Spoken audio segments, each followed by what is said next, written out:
questions or concerns? Let's do the height of the baseball. The height of the baseball. What is that? So I'm hoping that's a question out of like 8.4, right? 8.4, number 47.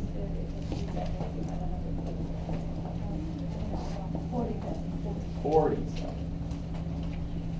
Okay. So there's some function they give you? Y equals 16x squared, negative 16x squared, plus 96x, plus 0, Plus 3. 3. Y represents the height of the ball in feet. X is the number of seconds that have elapsed since the ball was released. And we want to determine the highest point that the ball reaches and how many seconds it takes to flight and maximum height.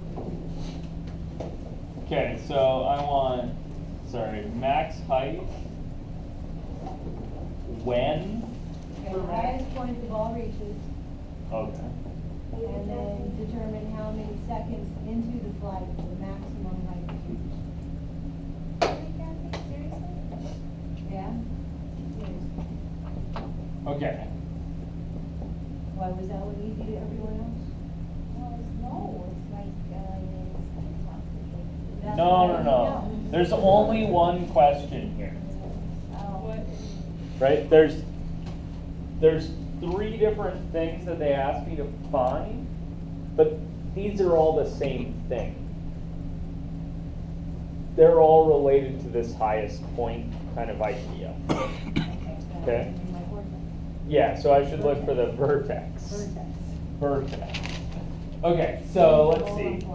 This thing is a parabola, right? Yeah. And I personally, I wouldn't write y here. Your book chose to do that. I would write here instead of y, I would write h of x. H standing for height, yeah. So I would say this is a rule, right? It's a function that takes time in seconds since the ball was released and returns a height. Cool? Now, I multiplied by 1 on both sides to get rid of my negative 16. Don't do that. Don't do that? Yeah, so if you do that, you'll have to flip the sign on this side, and then you'll have a negative height, and I don't know what that means. Okay. You want to leave your function rule alone. Changing your function rule is not a good idea. So you change the meaning of your rule if you do that. You might want to talk to Casey, that's what she told me to do. Okay, so there's another thing, which is what I should be looking for. Right, so what I'm looking for is I've really got this is a parabola, right? Which way is it pointed? It's going down. Yeah, this one's pointed down, right? So I've got a parabola that looks like this, and I'm looking for this highest point, right? Okay, so where was the vertex? When did that happen? You guys remember the... Yeah, this was negative b over 2a. So I need negative something, this should be b, right? Over 2 something, and this should be a, right? So can I identify the a and b in that? What are they? A is negative 16 and b is 96. Okay? Done, right? Well, ish. Yeah, so I need to do a little math to it, right? So what's the math I should be doing to this? You want to find the x. Yeah, I want to find the x, right? So I've got x is this stuff. What do I want to do with this stuff? Yeah, I should try to simplify, right? So, I've got a negative top and bottom. What can I do with those? Yeah, that's a positive. So I can say, first off, this is 96 divided by 32. Then I want to ask, how many times does 96 go into 32? Seems like 3. A calculator would also tell you 3. Okay, so, right, this was x and x. Okay, so I found x is 3. Which of these questions does that answer? How do you know it's seconds? Because x was an input, right?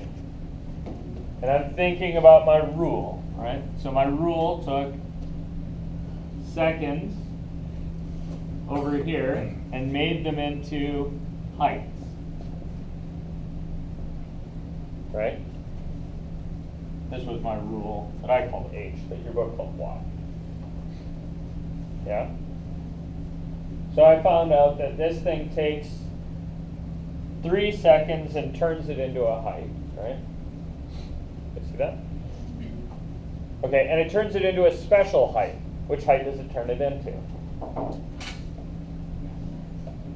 Yeah, it turns it into the highest height, because that's the x value for the vertex.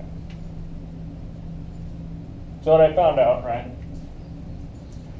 My vertex lives on some picture like this, maybe. Really lives on a picture like this. So what I found out about the vertex is that the vertex happens when x is 3, right? X is on my picture inputs, right? So this is the x-axis, and this is the point 3 underneath. So what's the vertex actually at? What's the point? 0.7.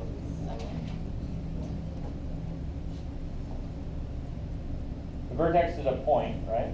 Should be an ordered pair.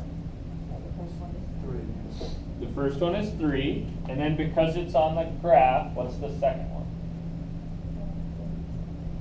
What are points on the graph? They're in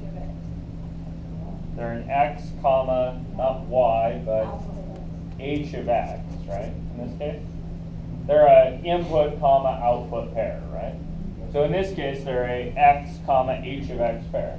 So if this is 3, this had better be h of 3. Also, we don't need to go figure out what it is. Well, we will figure out what it is, but for right now, it's h of 3, right?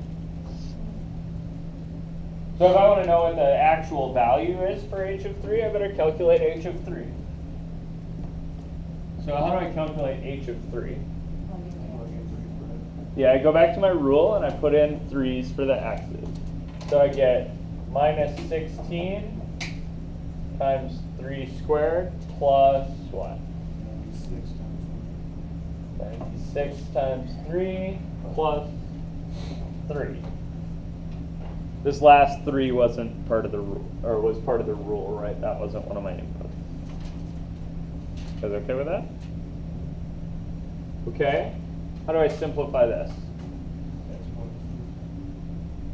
Okay, so we do the exponents first. So we get negative 16 times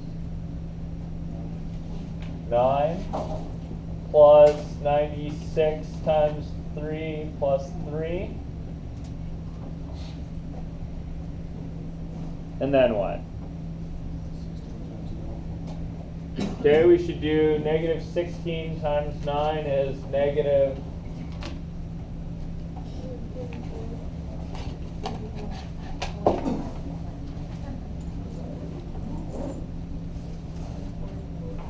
144. Good. Plus 96 times 3 is 288. Plus 3 is 147. Okay?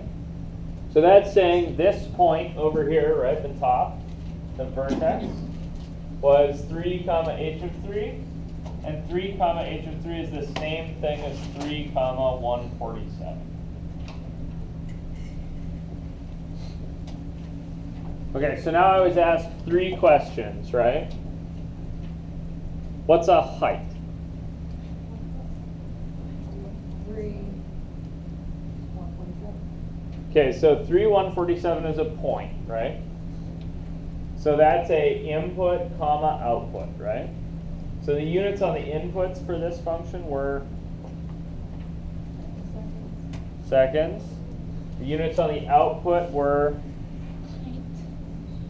feet, right? Meaning height in this case.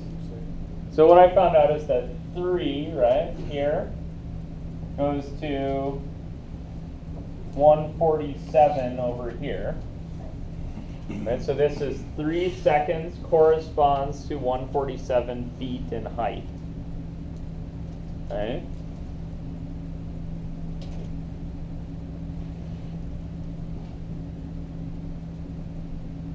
This is my rule H, right?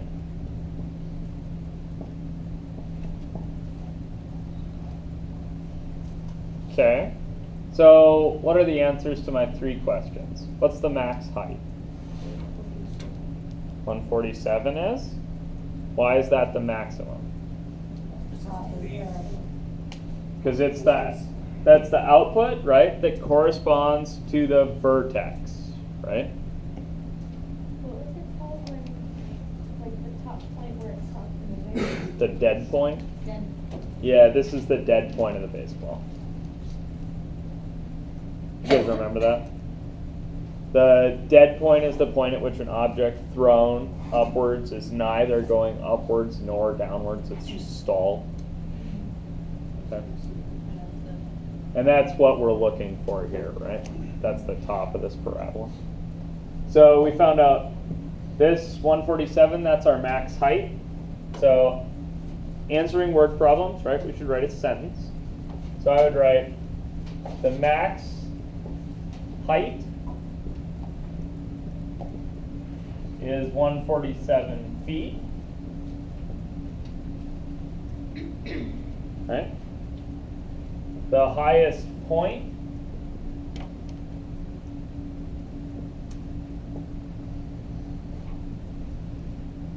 is at 3 seconds and 147 feet.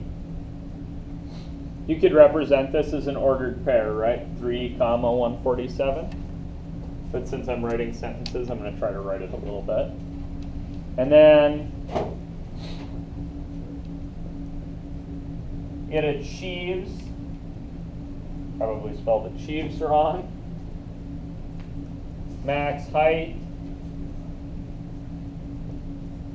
some number of seconds into its flight.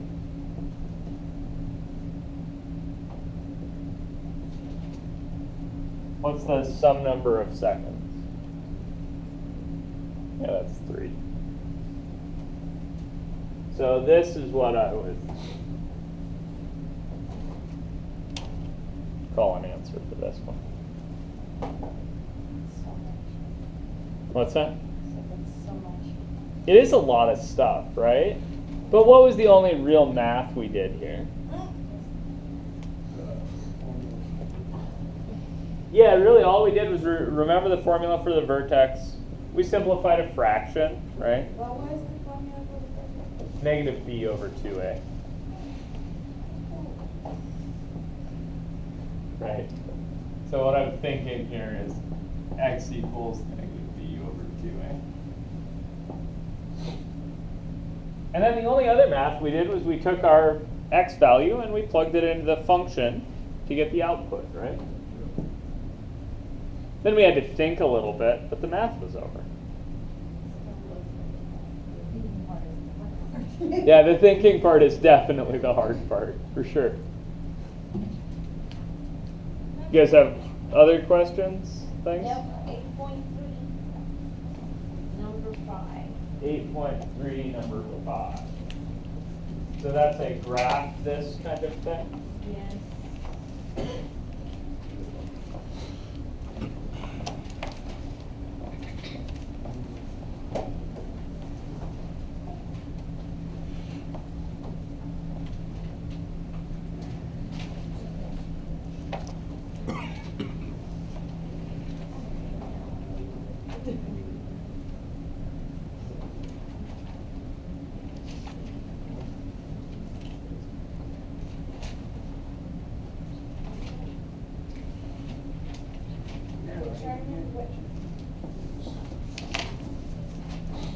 Okay. So determine whether the graph of each. Oh, okay. Hang on a second, I can't hear Loretta. Can you talk? Determine. Whether the graph of each absolute value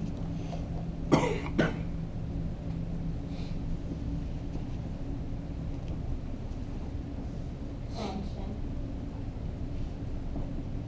opens upward or opens downward. Okay, and then presumably they give you several of these? Okay, so, Function of x equals, the little thing for absolute values, x minus 1 minus 3. okay. So how do I determine whether something like this opens upward or downward? That is exponent. Yeah, one thing I can do is just look and see whether the outputs are negative or positive, right? For kind of big values. So if I plug something really big in here, right? I'm going to get something big when I subtract 1 still. Then I'm going to take the absolute value of that. That's going to be still big and positive. I'm going to subtract 3, it's still going to be big and positive. So this one opens up. That's an option. If I wanted to do this a different way, maybe a way we talked about in class, I could graph it. Right, so I would make my table with my 6 favorite points, right? Maybe f of x instead of y here. But my favorite points are something like this, right? And I could try this and see if I find a vertex. If I do this, I'll get a picture that looks something like this. Now what was it open? Oops. Oh, it's the other one. Why is it the value opens up? Oh, what do they mean by opens? They mean which way do the arrows point? And how did you figure that out again? So one way I could do it is I could just graph it. I could graph it. And But the other way? and the other way is I could think, what happens if I plug a really big number in here? Right? In other words, if I go way over here, right? If I go way, way over here, if it's positive, it's opening up. If it's negative, it's opening down, right? So what does it mean to go way, way over here? It means to get a big input, right? So if I plug in a really big input, and this is kind of my thought process, I'm looking at f of big, right? This is kind of the absolute value of big minus 1 minus 3, right? Okay, so big minus 1 is really kind of still big. The absolute value of something big is big and still positive, right? Positive and big, maybe? Is absolute value always going to be positive? Yeah, the output of the absolute value function is always positive. So that would. That's because it gives us a distance from 0, right? But what happens if the sign is outside? Yeah, so if the sign's outside, then I get minus big, right? Let me do this one and then we'll do that one. So if I take positive big and subtract 3, what's that? Big. Still big and positive, right? So this tells me it opens up.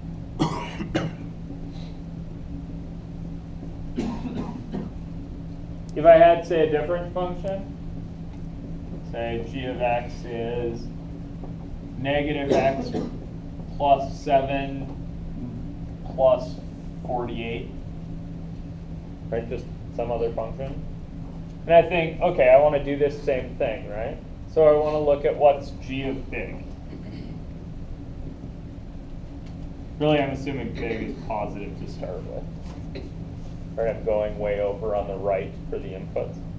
I'm saying, okay, this is minus the absolute value of big plus 7 plus 48. What's big plus 7? Big still, right? It's, yeah, bigger by a little bit. Right, if somebody tells you that it's going to cost the government $1 billion to do something, and then they say, oh, and actually there's a $7 surcharge, Does that matter? No, it's still really- No, nobody cares if it's $1,007,000,000 versus $1 billion, right? That's kind of the math I'm doing here. It's really hand wavy, right? This isn't real math. This is just kind of an idea. So what happens when I take the absolute value of something big? It's big and positive. But then when I put this negative sign on it, what do I get? And then, Yeah, I get negative big. What's negative big plus 48? still negative. Still negative big. That tells me this opens down. No. Why isn't it small? It's still a big ass number. Yeah, because now it's $1 billion deficit instead of $1 billion balance, right? That's still a really big deal, right? Okay, so negative big, I'm thinking opens downward.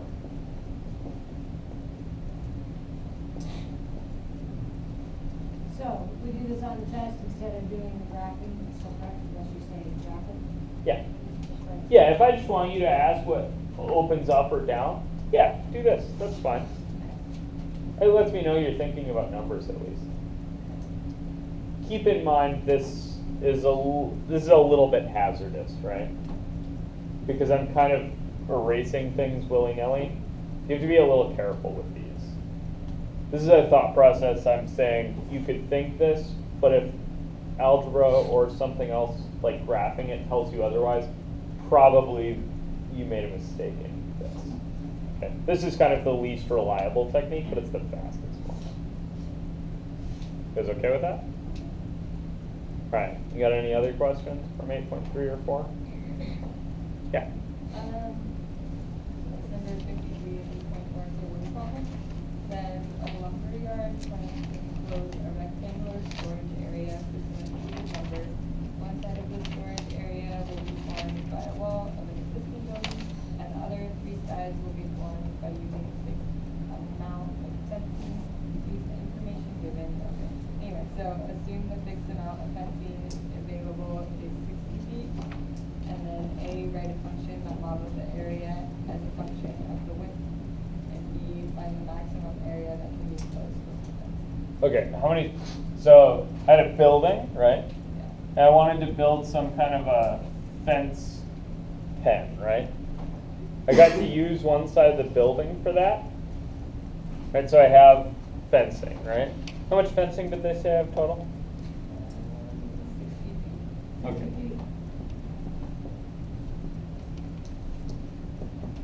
And we're doing 53? Yeah, so this is 8.4, number 53. Okay, so first things first, right? Word problem. What do you do? Have I given you my strategy for word problems yet? But we forgot. Okay, let's remember the strategy for word problems. Okay.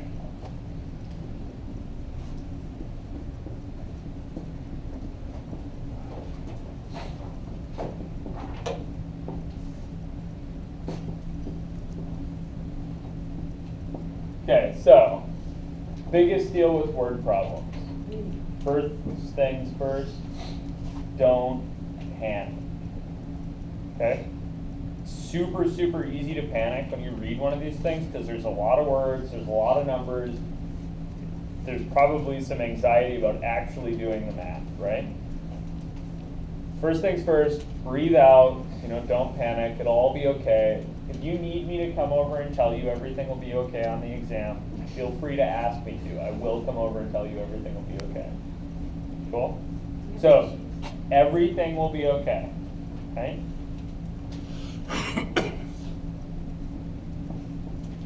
Yeah, usually I bring tissues. I'm just kidding. My exams aren't hard enough to get students to cry.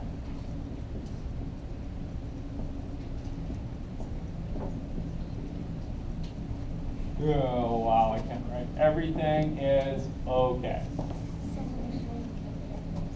What? Okay, step 2.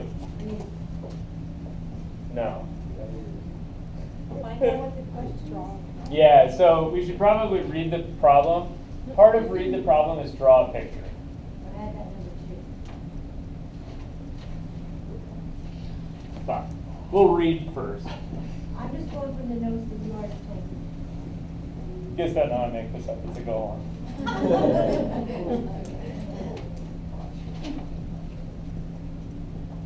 Okay, so we read the problem at least a little bit, skim it, don't sweat the numbers, right? This is part of don't panic.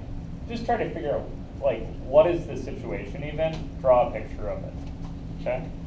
So I read the thing, and basically what I got out of it was there's a building and a fence, right? And I get to use a side of the building for one side of the fence. And then I have 60 feet of fence to go around. Cool? Okay, so that's my picture, kind of. What else do I need to do with the picture that I haven't done yet? Name the building. Identify areas. Yeah, let's put some labels on it, right? Am I saying it wrong? No, Okay. I don't want it to be, I'm trying to word this in such a way that there's no panic, right? Okay. So, label it. It sounds a lot less intimidating than identified variables, right? So, label it. Okay, so what are our labels? What are we, Two widths and a length. yeah, it's a rectangle, right? It's got a couple of widths and a length. So, we say call these width and this one length. That seems kind of reasonable, right? Okay. That's really as label it as I'm going to do on this one. Others will have more or less labels, but that's what I want for this one. What should step 4 be?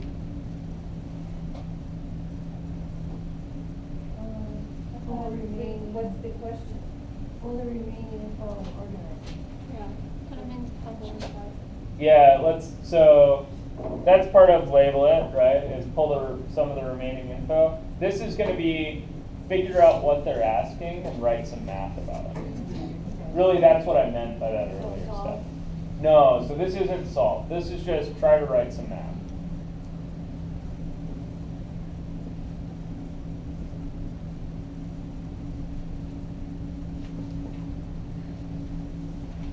Okay, so what's the math I want to write?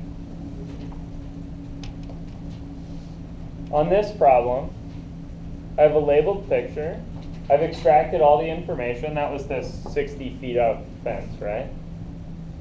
So you want 60 feet equals W squared plus L. Close. So I'm buying the plus L bit. Why am I not liking W squared? Oh, it's W plus W. Yeah, it's W plus W. So it's 2W. You guys see that? Yeah, one way you can keep track of these and avoid that error is by asking what are the units. This thing's in feet, right?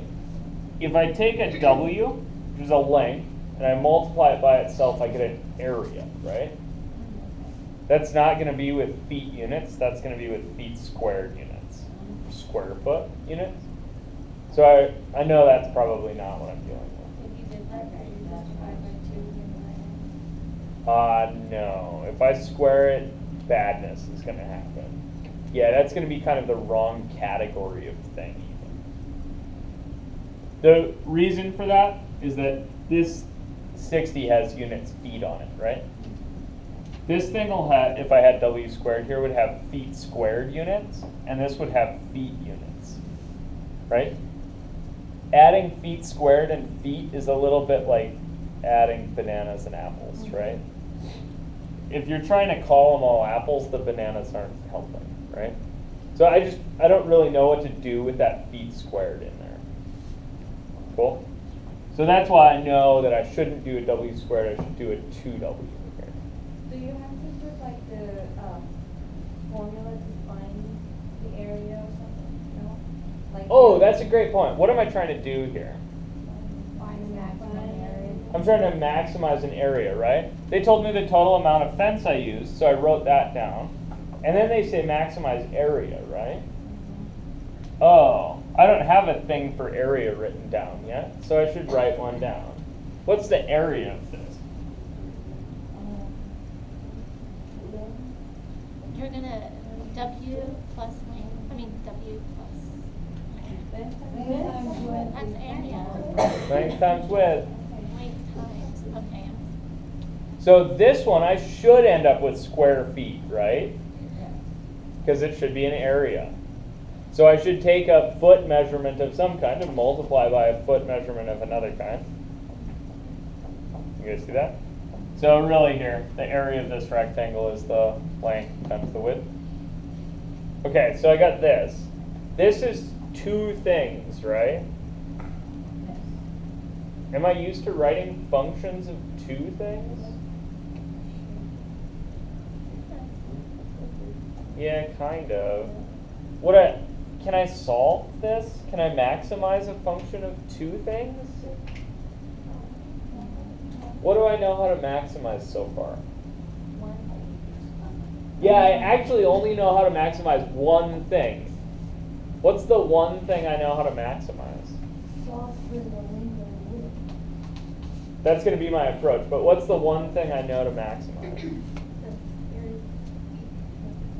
The perimeter? That's what I want to maximize, right? I want to maximize the area. But the only thing I know how to maximize is a parabola. Right? That's the only thing I know how to maximize in this class. It's the only thing we will know how to maximize in this class. So if I want to find out about the maximum height, I better have a parabola somewhere. Or the maximum area, I better have a parabola. I don't have one. So I should fiddle around until I get one. What does fiddle around until I get one look like? Math. Yeah, so let's see. This next bit should be on our strategy, should be solving. Right? Sometimes solve is really hard. In this case, what it amounts to is I know how to maximize parabolas. I should find a parabola. So to find a parabola, what if I took this thing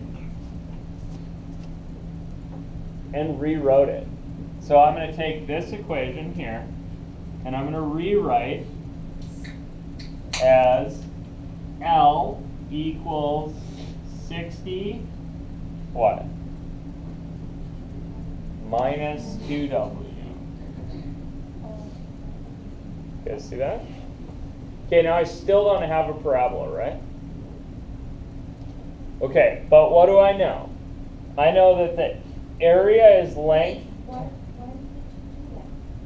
You'll see. So area is length times width, right? Okay, length is 60 minus 2W, right? So I know what I can put in for the L in the area formula. You guys see that? This sentence says L is the same thing as 60 minus 2W. Right? What I mean by the symbol L is the same thing I mean by the symbols 60 minus 2W. So let me rewrite my area now. So now my area is going to be a function of W. Right? Over here it was a function of L and W. But I'm going to get rid of the L by putting in for L 60 minus 2W. Oops. No, times W. So what you should think about this piece, right, is we're thinking that is L. You guys see this? Okay. So now,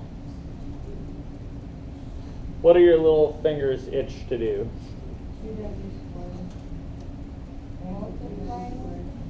Yeah, you want to multiply it out, right? What do you need to remember to do? Distribute. You should get a minus 2W squared. What should the other thing be? 60W. Now what's this? Now that's a parabola, right? You guys see that? This is a parabola with what? Yeah, there's an A, a B, and a C, right? So what are they? Yes. Very nice. You guys see that?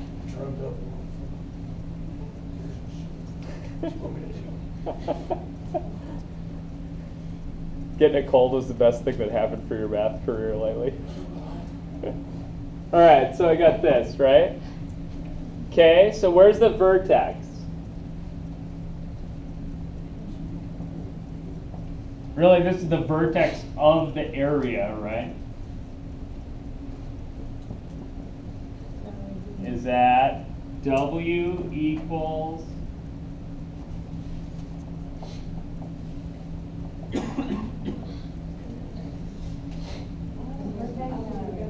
Yep, the vertex is at a Negative input B. value, right? Before we had vertex was at x equals whatever because x was our input. Now w is our input, so the vertex is at w equals, what's the formula for a vertex? 16 over 4. Negative b over 2a, right? So I'm thinking here, negative b over 2a. And that's negative 60 over negative 4. So that gives me positive 15. If I had gotten a negative there, would I have been worried? Yeah, why? Yeah, the problem's supposed to be something about building a fence. I don't know how to build a negative fence. Cool. So I got W is 15. Is that the answer to the problem? So what was step 6 for word problems? After I solve, I should, yeah, reread the question, answer it with a sentence.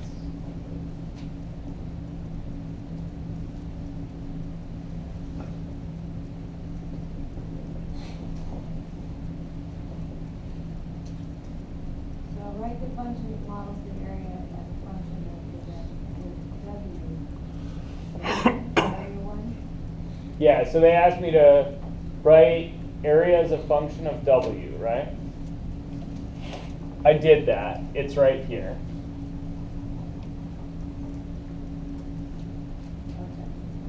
Right, this is area as a function of W. And then they asked me to find the maximum, right? They asked me to find the maximum width or the maximum dimensions of the fence. Maximum area can be enclosed under this fence. Ah. Okay, so what did I find? Is 15 the maximum area that can be enclosed? What category of thing is 15? Yeah, 15 is at feet, right? Because it's a W. W is my input over there. So W was a length in feet. So 15 feet isn't an area, right? So what's the area that goes with 15 on that picture? Should be 15 times whatever the length is, right? You guys see that? That forces me to go back to my picture and kind of think. So my picture was building fence, right? And the reason I'm not doing this over there is that I don't want to lose what W and L mean. So this is 15, this is 15. What's this one, man? Why is it 30? Yeah, because you had 60 feet of fence. You used 30 of it on the little sides. That means you got 30 left over here. You guys see that? So what's the area enclosed? Say that again. Good. So the area is 15 times 30, which is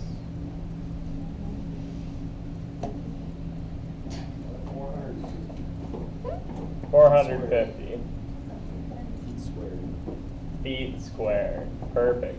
Okay, so have I answered the question? I think if I give this to someone, I look like a crazy person, right? So if I was gonna turn this into someone, right? If I was gonna say to my friend, right? They ask me this question, and I want to give them a reasonable response. My response is going to be, okay, area is a function of width, looks like this, right? So let me make myself some space here.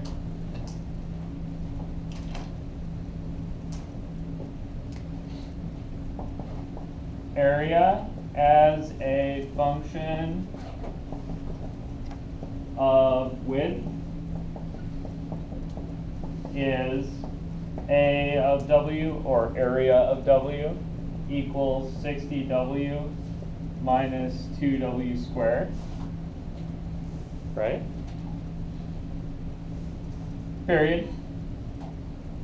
Right? That's one half of what they asked me for. What's the other half? Maximum area that can be enclosed with fencing. Good. The maximum area that can be enclosed